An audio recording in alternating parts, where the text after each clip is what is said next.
अकाली दल एक पार्टी है जिसका बहुत बड़ा इतिहास है और अपनी सेवा के दौरान विच एक पार्टी नूं जो उसकी ड्यूटी है वो निभाउण वास्ते भावें वो देश वास्ते होण भावें वो पंजाब वास्ते होण भावें सिखां वास्ते होण सारे कदम चुके हैं और इसका यह निशाना भी रहा है कम्यूनल हारमनी अमन शांति। बहुत लंबा समा मैनू इसका एज प्रेजिडेंट और चीफ मिनिस्टर वो जो काम करने का मौका मिले देश की सेवा लई इको एक पार्टी है हिंदुस्तान विच जिन्हें एमरजेंसी जो कांग्रेस ने लाई सी जिसने सारा हिंदुस्तान एक जेल खाना बनाता सी। सारिया पार्टियां दे लीडर फड़ लए सन गिरफ्तार कर लए सन। असी मोर्चा ला के गिरफ्तारियां दी और जदों तक एमरजेंसी नहीं हटी असी गिरफ्तारियां दिंदे रहे। इस तरह पंजाब के हितों की वास्ते बहुत लड़ाइयां हुई हैं। भावें वो लड़ाई चंडीगढ़ के या पानिया के या होर मुद्दों पर हुई लंबा समा जिहड़ा जिला अकाली दल के वर्करां ने पंजाब के हित नूं बचाउण लई कीता वो भी श्रोमणी अकाली दल ही। और मैं फखर नाल कह सकदा क्योंकि किसानी जिहड़ी है वो देश की रीढ़ की हड्डी है और ये किसानां नूं ये फखर है कि आज़ादी तो बाद जिहड़े मुल्क विच अनाज की कमी सी भुखमरी का भी डर रहिंदा सी उहनूं सरप्लस बनाया।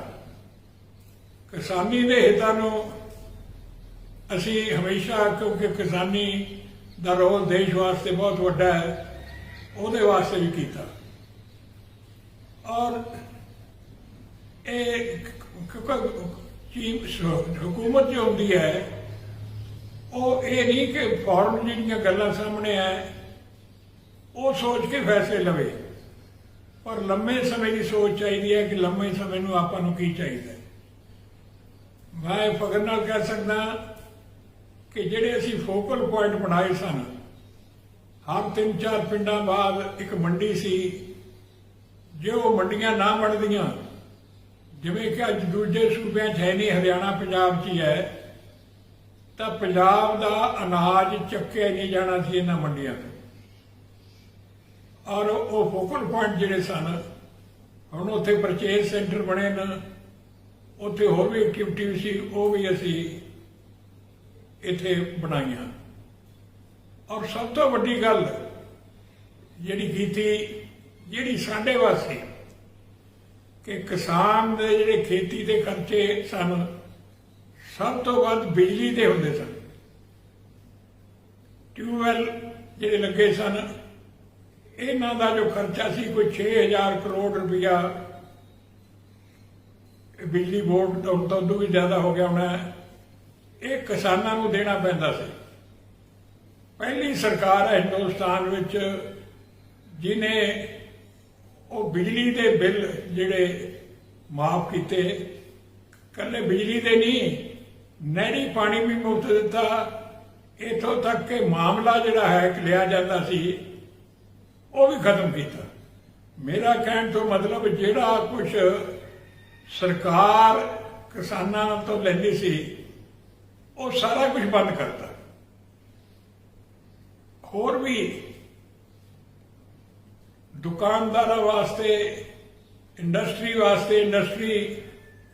देखो सब तो वड्डी इंडस्ट्री ਇੱਥੇ ਰਿਫਾਈਨਰੀ ਲਿਆਂਦੀ।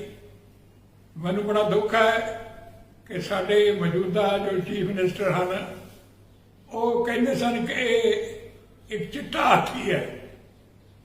ਅੱਜ ਉਹ 20,000 ਕਰੋੜ ਦੀ ਇਨਵੈਸਟਮੈਂਟ ਉਹਦੇ ਵਿੱਚ ਹੋਈ ਹੈ। ਔਰ ਜਿਹੜੀ ਸਭ ਤੋਂ ਵੱਡੀ ਲੋੜ ਸੀ ਪੰਜਾਬ ਦੀ ਬਿਜਲੀ ਦੀ ਸੀ, ਜਿਹੜੀ ਹਰ ਸ਼ਹਿਰੀ ਨੂੰ ਉਸ ਦੀ ਲੋੜ ਹੈ। ਬਿਜਲੀ ਅਸੀਂ ਇੰਨੀ ਸਰਪਲਸ ਕਰਤੀ ਕਿ ਜਿਹੜੇ ਪੰਜਾਬ ਵਿੱਚ ਕੋਈ ਬਿਜਲੀ ਬੰਦ ਹੋ ਜਾਂਦੀ ਸੀ, ਕੱਟ ਲੱਗ ਜਾਂਦੇ ਸਨ, ਉਹ ਖਤਮ ਕਰ ਦਿੱਤੇ। ਇੱਥੋਂ ਤੱਕ ਹੋਰ ਵੀ ਬੜੀਆਂ ਡਿਊਟੀਆਂ ਹੁੰਦੀਆਂ ਸਰਕਾਰ ਦੀਆਂ। ਅਸੀਂ ਕੋਈ ਪੱਖ, ਮੈਂ ਕਹਿੰਦਾ ਕਿ ਕੋਈ ਚੈਲੰਜ ਕਰਕੇ ਪੱਖ ਦੱਸੇ ਵੀ ਆਹ ਨਹੀਂ ਹੋਇਆ ਸਾਡੇ।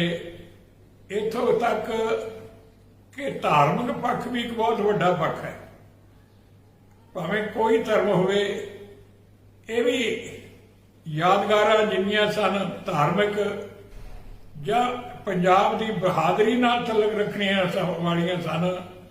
ਜਿਵੇਂ ਪੰਜਾਬ ਨੇ ਆਜ਼ਾਦੀ ਵਿੱਚ ਸਭ ਤੋਂ ਵੱਡਾ ਹਿੱਸਾ ਪਾਇਆ ਔਰ ਉਹ ਜੰਗੇ ਆਜ਼ਾਦੀ ਦੀ ਯਾਦਗਾਰ ਬਣਾਈ।